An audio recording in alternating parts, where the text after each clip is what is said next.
बचनलीय। यहाँ मैगस्थनीज बहुत ही चौंका देने वाली बात कह रहे हैं।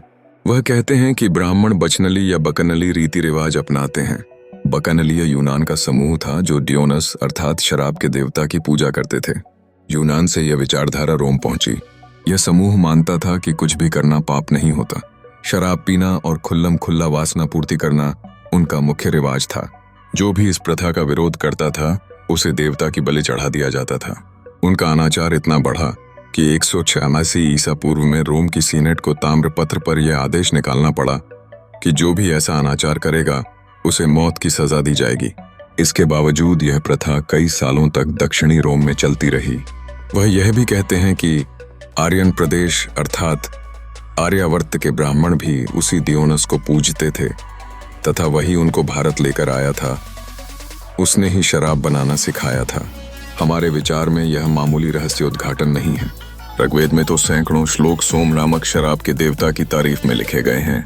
सोम के बिना कोई यज्ञ हो ही नहीं सकता था। रजवाड़े 200 ने अनेकानेक उदाहरण देकर सिद्ध किया है कि यज्ञ का अर्थ ही आग में पशु भूनकर खाना, शराब पीना तथा वहीं यज्ञ की जलती आग के सामने खुल्लम खुल्ला सेक्स करना होता था। ब्राह्मणों का विरोध करने वाले कितने लोग मौत के घाट उतारे गए, इसका सबसे सटीक उत्तर उनके अपने ग्रंथ हैं। ऋग्वेद में ही अनेक ऐसे श्लोक हैं जहां वह अपने राजा इंद्र से प्रार्थना कर रहे हैं कि जो लोग यज्ञ नहीं करते उन्हें मारकर उनका धन छीन लो।